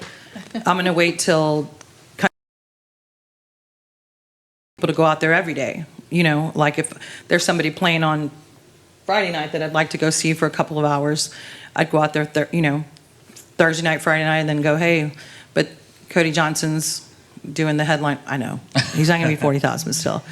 I think what Daisy is saying makes a lot of sense. I know I'm a huge music person. I volunteer at music festivals and things like that. I've personally discovered music that that I just saw, or before a band I saw. But, you know, for instance, I love mariachi, but I probably wouldn't go to a Tejano night because that's not normally what I listen to. But if I knew Cody Johnson or, Parker or Death metal. whoever was going to be there, or death metal was there, definitely. Yeah. I don't like death metal. Any other thoughts on? Maybe you can do like a themed of what to wear, like Costume? Yeah, like a that. theme that isn't music related, but like Saturday is the day of Kyle's. Yeah. And then Friday is it's 5 o'clock, and then Sunday is the family fun. Yeah. Like a theme that is about what's happening and not necessarily About the the music. music that is Yeah. accompanying what is happening. I like that. If you like sit there and like a certain type of music, you're not gonna go to, let's say, a Friday and a Saturday because you like the music on Sunday. But if kids make your own Kyle Fair T-shirt and the best one's gonna get blah blah blah blah, you know, I think that would be pretty cool instead of, well, this is a theme night to come this night, you know. Any other thoughts?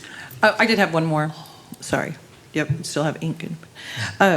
The Kyle, I mean, I do love that y'all do the whole, like, if your name's Kyle, like, I think that's super awesome. Maybe have a, like, just to promote, like, have, like, maybe some kind of cool backdrop where they can, I don't know, like, you know what I mean? If my name's Kyle, I'm gonna take a Polaroid here and pin it up, and then you see how many Kyles have come that year, kind of thing. I don't know. We don't want the Kyles to forget us because we're not Yeah. hitting the thing. We want the Kyles to keep coming. Yeah. So we do plan on, like, it'll be like 2:30, meet at the stage, and it'll be all the female Kyles, and there will be a photo walk, and it's just like you said, the coolest Kyle with the coolest "My Name is Kyle" shirt. We plan on doing in those Oh, I little see. in those little pockets of music. So we are planning to like highlight the Kyles, and Oh, okay. everybody can be a Kyle, so you can, kind of thing. So it'll be all kinds of, so we don't want them to forget us, but we also, and we want to continue to highlight them. So that's where we'll bring in like the programming in those little pockets For sure. of the stage program. I was thinking quickly about the month of November, and it would maybe need to be the very first week, because then there's Veterans Day. The Friday, Saturday, Sunday after Thanksgiving? Have y'all been thinking about when in November? Well, I think we talked about early, maybe? Yes, November 8th is the official National Kyle Day. There is a day. Oh. So we thought we would piggyback on that if that is where Parks Board and Council would like for us to go and move it into. I have another random, just talking about like 4 kids. Find a girl Kyle. Find a Kyle who has red hair. Find a Oh, Kyle that's who cute. has this. That's cute. Like, That's that's a a great fun, idea. like, Gotcha. scavenger hunts for kids on the fairgrounds, even if carnival rides are full or lines are long, like, that's something they can do without having to do carnival. Thank you. And we're going to recap some of these recommendations just to make sure that there's a consensus from the board on these. We talked about possibly a third party to manage some components of this. We talked about considering diversifying the music throughout a day and maybe focusing on some more uniting theme. And anything else that we didn't cover? I have a question about the VIP. Okay. It's a free event. How do you qualify to be a VIP? Are you sponsoring? Purchase of a wristband Okay. for exclusive access, and it's It's free for anybody except VIP. Except for If you want a VIP. VIP, you pay separately. Do we offer like packages to businesses or whatnot? I know that in my business, I've had like vendors buy tickets for me to go to an event. Do we advertise to them and say, hey, we have Sponsorship. these sponsors or whatnot? I don't know if we have sponsors for events except for maybe some of the We had sponsors We did not go specifically to certain businesses and offer packages of VIP tickets, so that's Okay. definitely, we That's can put that down. just a thought. Yeah. I think you do a great job, Claudia, with that. I really do. You do. I mean, I feel like you do a lot with that.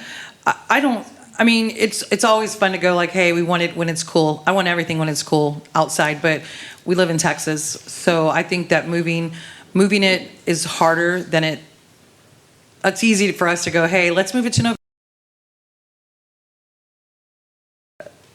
I mean, that we don't want to sweat. But I mean, there's 3-4 months out of the year that it's actually cool. So I don't think we can squeeze everything into those 3 or 4 months. I like it in May. I think the third weekend in May, now that school is going to get out the next weekend, I think people are ready to party. I know I am at that point in the year. So if you like it in May and you feel like it's, I mean, it's fine to keep it in May as well. I feel like if we move it to November, we're pushing so much into November, and people have a lot of familiar, family obligations in November and December. And yeah, like Daisy said, I mean, it'd be great if it's always in a cool month, but They also have potentially less budget to spend because they're budgeting for. that's a very valid point as well. True. It's a free event, but the stuff inside isn't free, so. So Yeah, I'm hearing and the board would like to keep it in May. I think, I mean, yeah, because if we don't do it in May, then what do we have in May? And it can be We're going hot to want at any another point. event in May. It's So, always hot. It's always hot, so you're gonna move it just for it to be hot in November. So- right, and then we're going to want a slip and slide Yeah. festival in May. So I like it in May, and let's just pray for cooler weather. Well, is it possible to split it? Like, not as But big then we're as the going back event to in pie in the May? sky.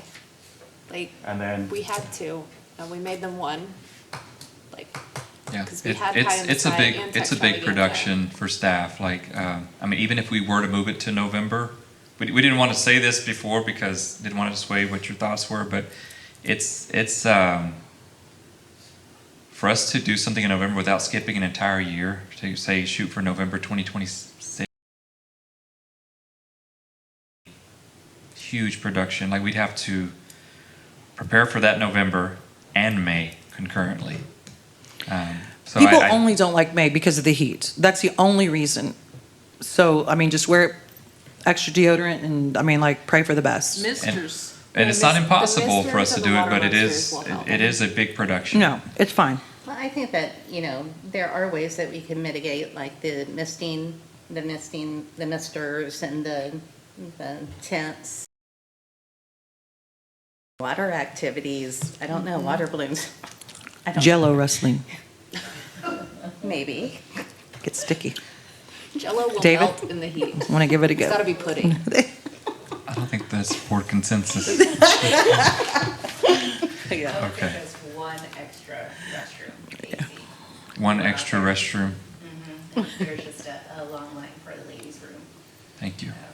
but we did appreciate those restrooms.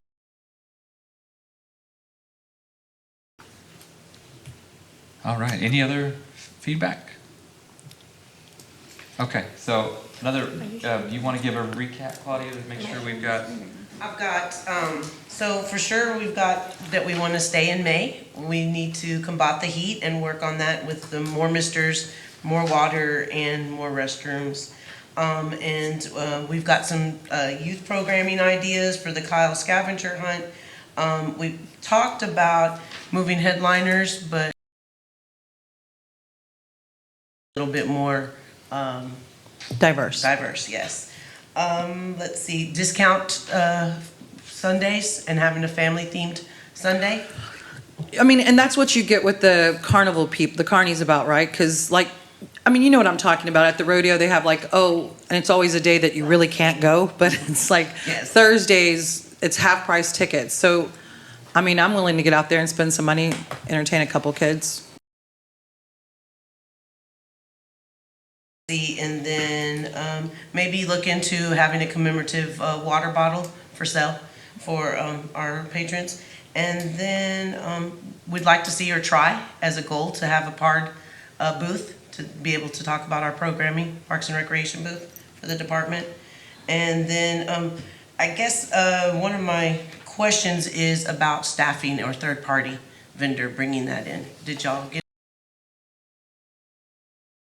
You to have maybe more minions, but not necessarily turn it over entirely. I feel like you know the community and you've done this for a couple of years, and taking it away from you seems not conducive to making it better. Or I you mean- could reach out to us and ask for volunteers, you know, if we have the availability to get out there. Well, I know, I think what they're talking about is like the actual planning of it. I mean, right this second, but if you feel like you, like David said, like just the music part of it so that you can do the rest. Yeah, if somebody wants to come in and help you, but yeah, I do feel like taking it away from you in that sense is super rude. So it's, I mean, I want to leave it up to you, and I Unless you want you want to, you to talk about it as professionals and go. I don't, I mean, I don't mind either way. I'm flexible. I know our department has taken on a lot of different changes. I'm good either way. It doesn't. But if you But had if it would be, if you're telling me, yes, it would be beneficial that if there's like an agency that can just take care of the music and the music. stage so that I can concentrate on some other things, yes, I mean, the little parts of it, yes, that's. Yeah, wouldn't be taking away from you either, because you'd still be I'd have to, managing them. I'd have So to be a you- contract monitor for it, yes. Yeah, so you would still be part of that duty as a whole, so it wouldn't be like you are no longer doing it, you're still overseeing it, which,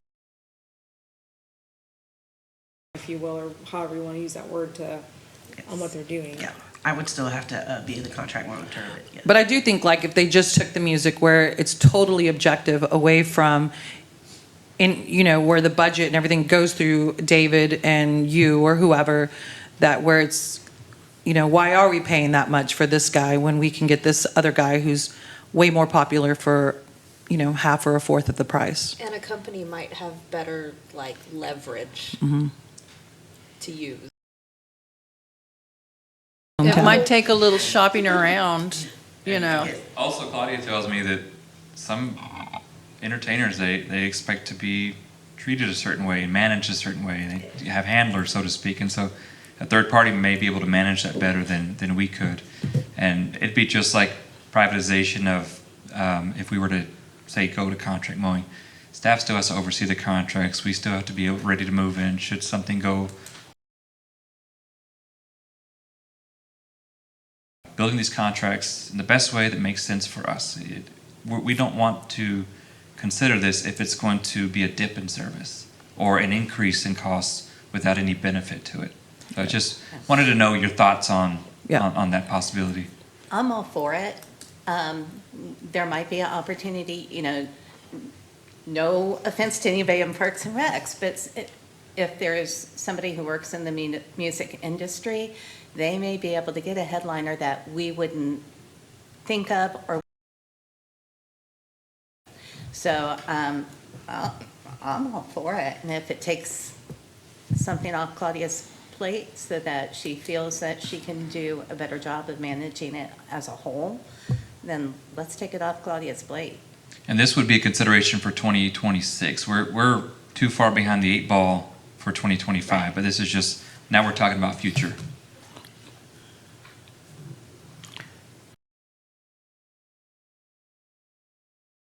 On those contracts now. So there's still time if we wanted to get diversification by the day, I think, right, Claudia? Okay. So there's some things that I mentioned earlier that, like, the horse is already out of the barn and we can't bring it back. There's other things like that we still have time to make some adjustments on. Cool. Okay.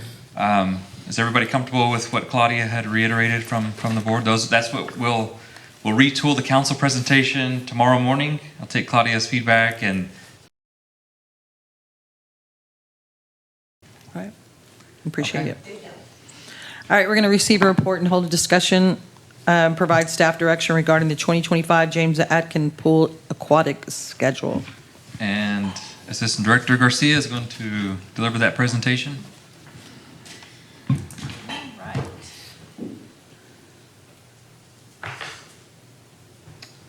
So like Liz mentioned, we will be going over the James Adkins pool 324, and then what we currently operated out of for the year 2024 for the pool schedule, and then some options that we could foresee going into, and we're just looking for feedback to also take to council at, I want to say in October.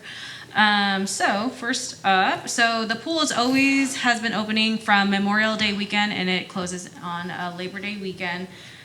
We feature open swim, lap swim, and options for pool reservations for private rentals. And then we also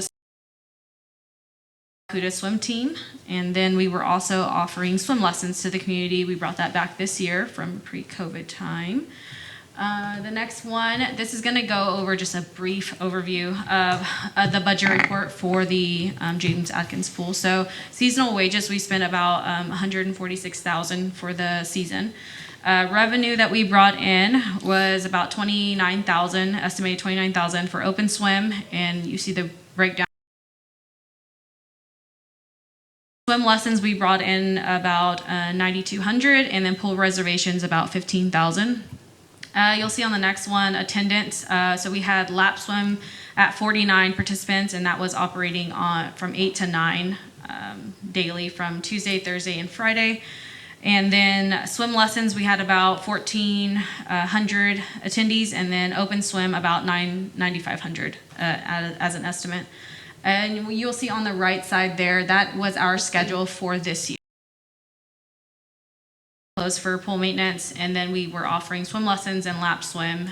We also hosted the Kyle Camp at our Kyle pool, and then open swim. Fridays were free, and that was back in maybe a year or two ago, whenever council voted to have free Fridays. So that's still in operation currently. And then private rentals were on Friday evening, Saturday morning, Sunday morning, and Saturday evening and Sunday evening as well. So on see that we are utilizing it to the max. Our Mondays have now been moved. We will do it in service for an hour and a half on Mondays. We are trying to program fitness classes. These are not scheduled. This is just a proposal. And then open swim will operate. The major changes on here would be swim lessons. We would bring those in-house. This year we did a contract out with British Swim School where we were operating with them, and they came in. And another major change would be that we would, on Saturdays and Sundays when we don't currently offer swim lessons, we would be partnering with British Swim School if they chose to continue the contract and move forward with that. And then lap swim, this is something that we've discussed internally. Lap swim, as you can see, 49 attendees was our max, but we do staff about 4 individuals out there to prep the facility, but we're manning for. So that was something that we took under consideration, or do we do it later in the evening? But you'll see here, based off of this first proposal, our time is pretty limited. There was discussion about doing longer swim days because we do close the pool at 6, but you'll see the reason why we do close at 6 is because our swim team operates on Tuesdays and Thursdays. But we are just looking for feedback. This is, again, the proposal that we came up with internally. Seasonal wages for open swim. So we do need to have our staff there to man those extra hours. So Monday is essentially a day that we did not fill in previous years. And then just operational costs for maintenance. So that's proposal 1.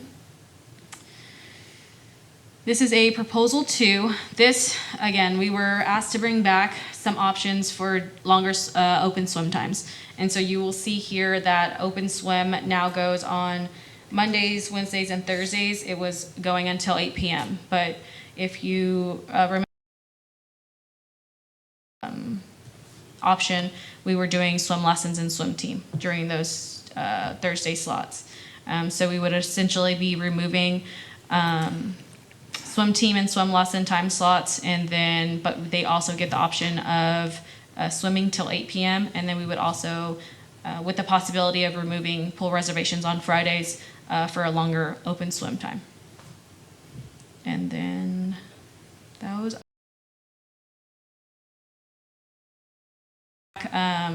from you guys and kind of see what y'all's opinion was of the year, and then if you have anything based off of the longer swim times or going with the first proposed schedule, or if you have any proposed options.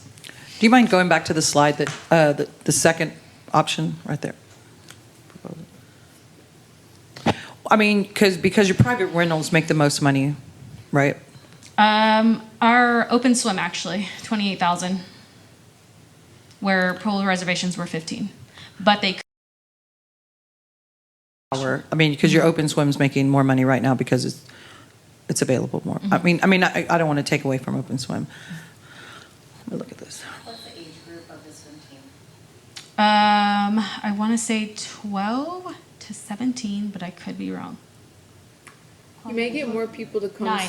You may get people to come swim for the lap swim earlier, because like you're Earlier? Like hitting 7 a- to 9. Yeah, you're hitting. That's a what. Do lap swimming if it was earlier, but I have to start work at 8. Okay. So I think that's part of why you only seen 49, because that's a specific group, either pre-retirement, like not work, not quite Okay. in that working category, or retirement. Okay. My retired dad is a swimmer, and he goes every single day at 6 a.m. Okay. What was the pool maintenance looking like on proposal 1? So that is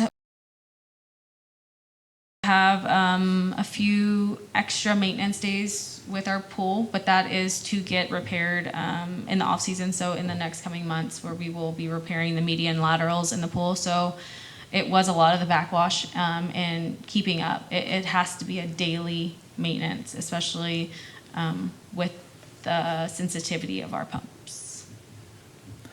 Yeah, I think if you, I'm with all the girls down there. I think if you do like, you like that you're doing lap swim and swim lessons at the same time. I mean, I want the pool to be open later, but I think 8 p.m.'s a little bit late. I think like 11 to 7 is, I mean, that's 8 hours of swimming, whatever. I think after 7, people need to go home and eat dinner. And then that frees up some more private rental time that you can rent out the pool or do your swim team on Thursdays. I think people would rent the pool on Thursdays. About, yeah, Thursday through Sunday. Like opening one more day for private rentals in the evening, or letting your swim team come in there. I don't know. So on the, can we scroll up one, please? So here we have, right now our swim team operates out of two days. And then that was, and our hope is to increase that to at least 45 this upcoming season, as long as we get the number of swim coaches for that to accommodate. And then you're going to have to compete with Nitro Swim. But we are still staying at a lower cost. This is a recreational team where they're more of a select team. So these are beginner swimmers learning the basics of butterfly and all the others I like it. techniques. I like proposal 2.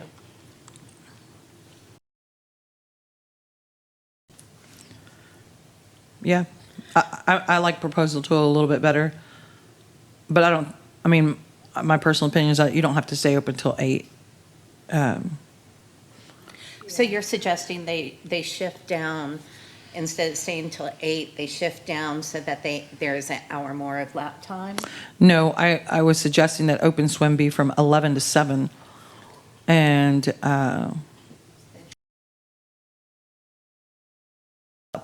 a tiny bit so that you can do some pool maintenance for 30 minutes or an hour right there in between your lap swim and your open swim or Kyle camp coming in. But then also adding private rentals on, I mean, can your swim team do Tuesday, Wednesdays, or do you need to do Tuesday, Thursdays, or Monday, Wednesdays?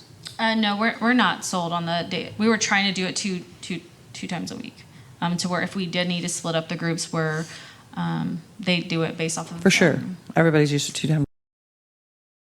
Nothing is set in stone. So this is where we're getting your recommendation. So the recommendation is to propose an extra private rental day and do 11 to 7. So on proposal 1, we do have it opening at 11 every day except for Monday. And then shifting your swim team and stuff from at 7, like they can come in at 7 and do whatever, 7 to 9.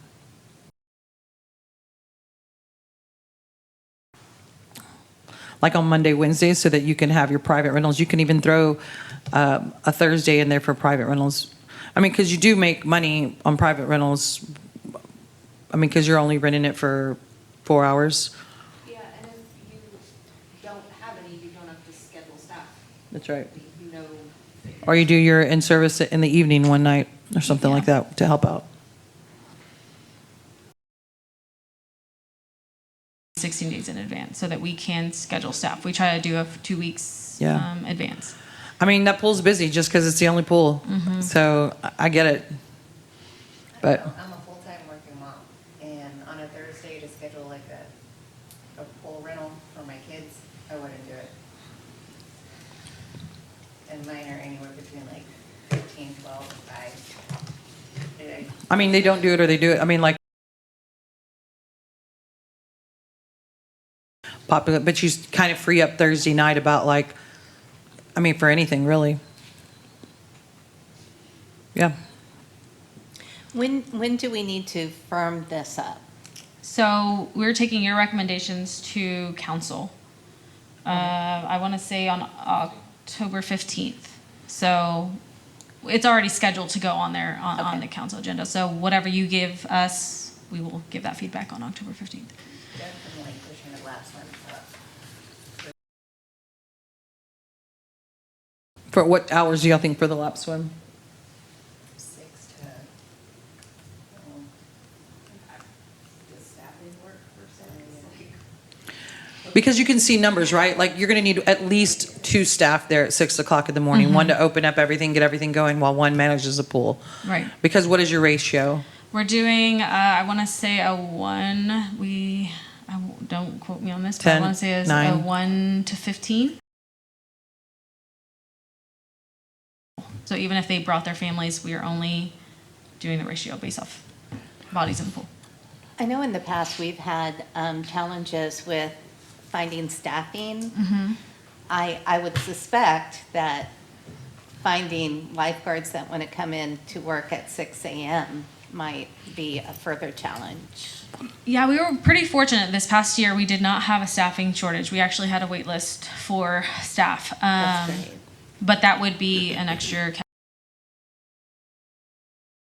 Come in at 6, they would probably have to be there at 5:30.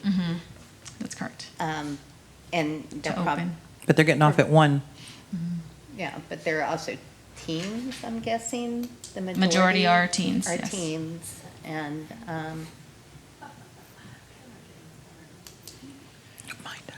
just throwing that out there. My teen was not the greatest at getting up early. I mean, you can schedule your aquatics manager that early with somebody and see if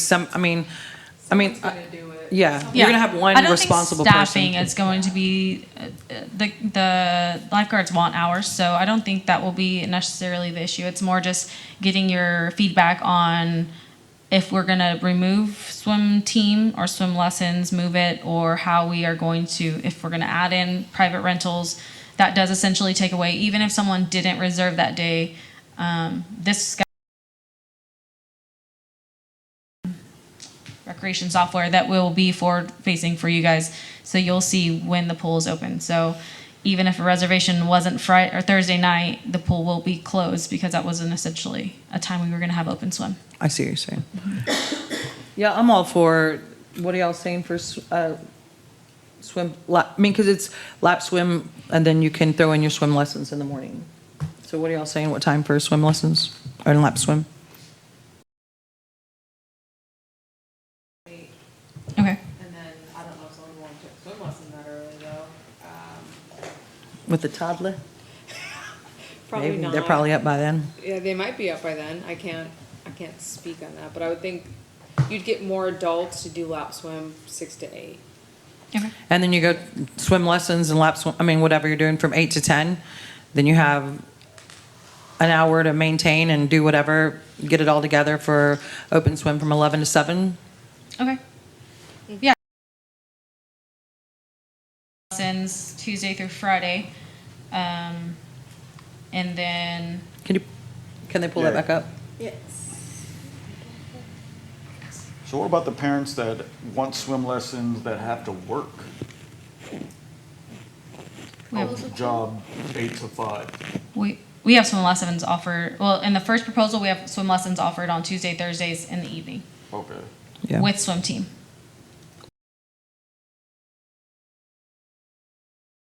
Till 7:30. I like Board the Member first one Ramirez, better. are you bringing this up because of the 8 PM? If you slide this end at 7 PM, are you saying that you need? No, like, I was thinking like the swim lessons can be broken up into two. One, like for parents that do get off of work at 5, 6, you know, Do we see more demand for open swim or for swim lessons? Yeah. So that's hard to say because we haven't been open after that 6 p.m. time. Oh, So I okay. can't really gauge that. But I will say as the season goes on, less attendance is had. After 4th of July, our attendance drops For swim lessons or everything? for open swim. What about the rentals? Do you have a lot of rentals? We were well over half of the rentals were reserved. We were not have been higher, but based on the numbers, we didn't hit a max. So this schedule has to go for, schedule has to be for your whole summer. It's not June, July, August, or whatever. It's from May to September. Yeah. Or, yes, May to September until we go to weekends after the less, before the school It's a operates. shame we can't put a couple of survey questions on the master plan survey for the swim, but it sounds like we need to have a decision before. That's Like put questions on it for next year's. Well, that won't even be next year's. For the master plan? Yes. Yeah, we're trying to find that sweet spot for questions that we ask. We recognize this is an important program, so we can work with Stantec. Say, is there some generalized feedback we can get to direct them to it? Because we start getting too much questions and there is a science to this. Stantec's really good at it. We'll share the need and take their recommendations on how we can package that. Also, I wanted to, we wanted to talk about any cost impacts too, because there is a set budget for staffing. I wanted to make sure that you all were aware of that too, because we're going to be sharing that with council. What is the give and take with? Are there cost impacts with this model? What's the difference? And so the hours we can get for staff before we have to bring in another employee, because they are limited. We're talking about part-time staff here. And so we just wanted to make that clear to you guys here so you can make an informed recommendation. Do you send people home when there's No, we allot them their schedule that they were offered and we provide them with, we're not going to take away time because it's slow. We just provide them with other opportunities of work inside. Sure. And All right, so do we need to go over it again? the only thing I've gotten so far is moving the swim or lap swim from 6:30 to 8 or 6 to 8 was the recommendation. Doing swim lessons from 8 to 10. Mm-hmm. And then I just need a little bit more clarification on private rentals or where you guys were looking at for swim team. And I think shutting down at 7 instead of 8. Shutting down at 7. Okay. And then, so I prefer option 1 because it has that Friday evening private rental on it. I do think that that's worth having. And I like that it has 2 swim team days as a former swim team person. Yeah. So option 1 with the changes of 6 to 8 and 8 to 10. And 11 to 7. Yeah, I mean, I like having And that 11 to opportunity for swim team, swim lessons. Having the rentals for Friday, Saturday, Sunday. I'm willing to give on that. I also, can I just say, I appreciate y'all are looking for fitness classes for it too. Like, Yeah. I like that. That's That nice. is cool. Thanks. Yeah, our previous contract, she retired, so we've been trying to fill it with Aquafit. And we're trying to find an instructor for that now. I did lead some exercises in the pool on my cruise. Nobody paid me though.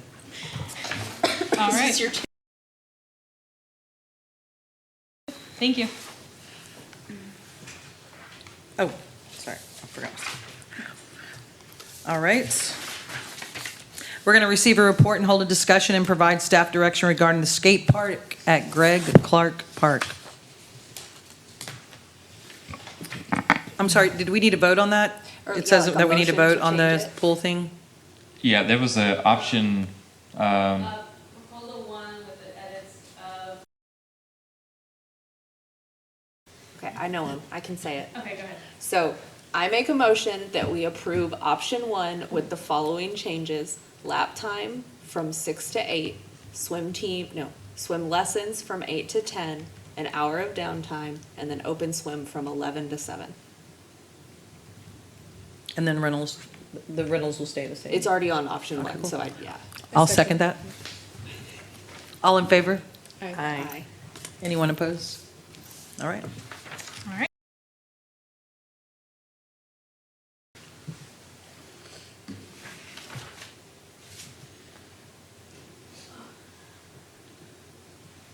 okay.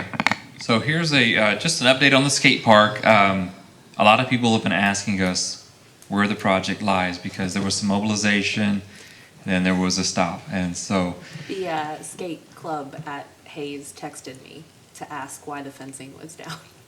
I had to answer these questions. while, and then it mobilized quickly, and it kind of caught everybody by surprise. We didn't bring the final concept back to council. It had a lot of review. In fact, we can go an advanced slide. I think I'm getting ahead of myself here. Okay, so this dates way back to November of 2020, when a bond was passed for $1 million to be put into Greg Clark Skate Park. It was council approved with a online. 2 bids were received, one from SPA, which is a very reputable skate park, and that's what was approved, or skate park design build company, and that's what was approved by city council in 2023. So in May 26th through 31st, the excavation work was completed. That's the mobilization you saw at the park, and then there was a halt. That timeline coincides with new leadership. Also,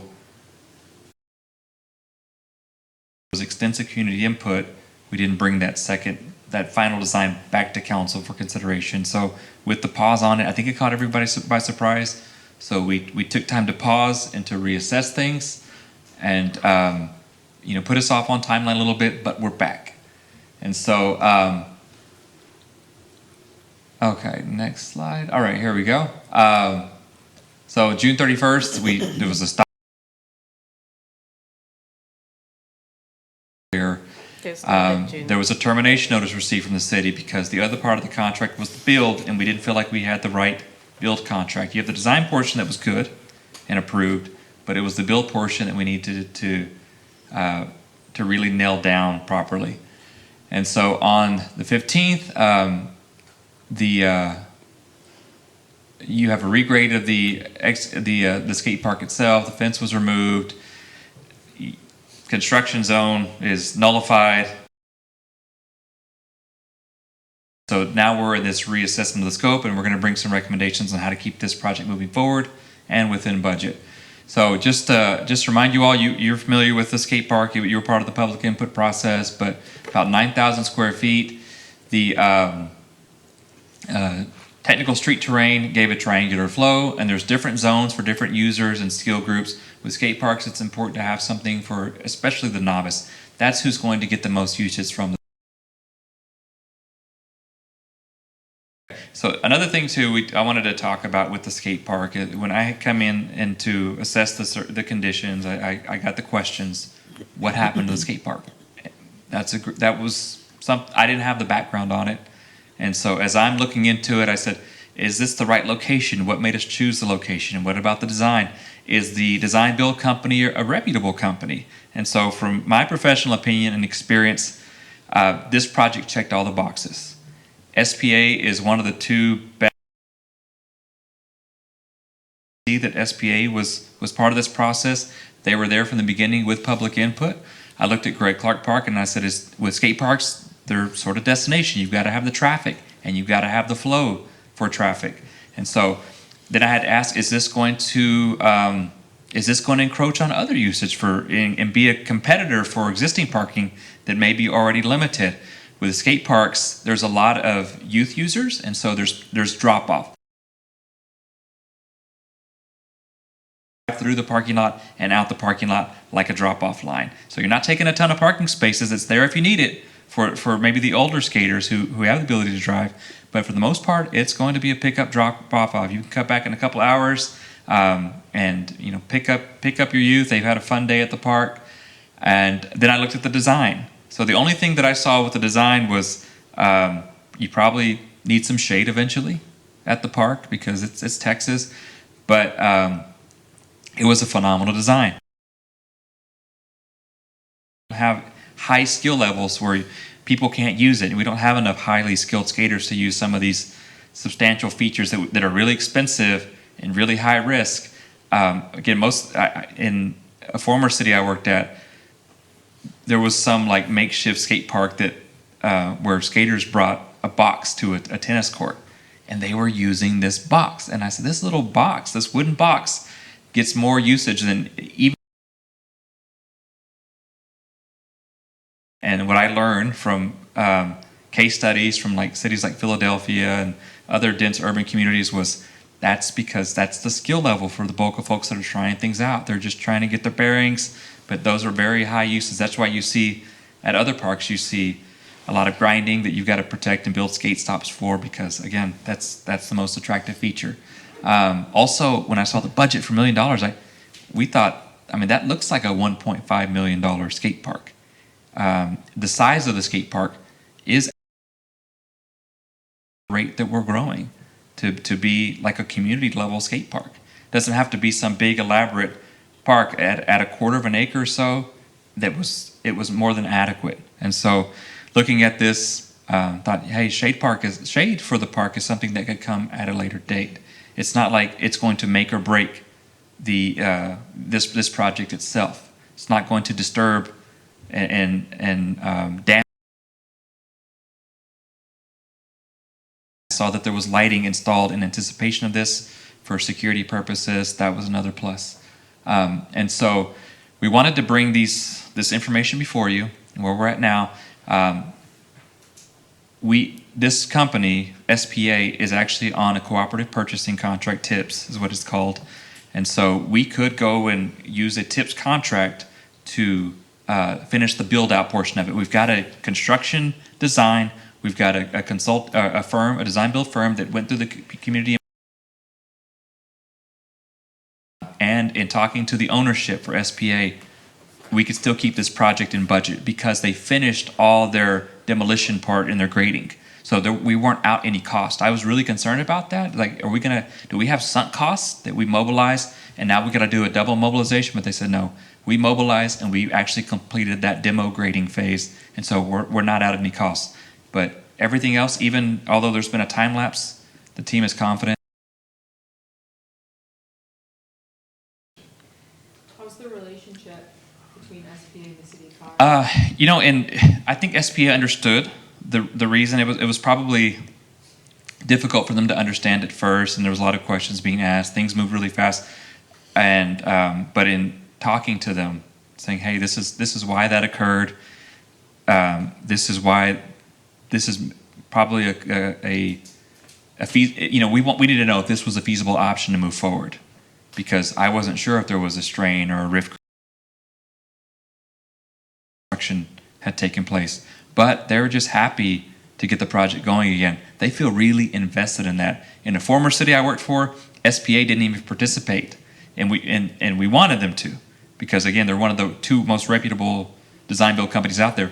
But it's because of projects like this that they were already invested in that they couldn't spread themselves thin and go after other bigger skate parks, like say in Dallas or San Antonio. So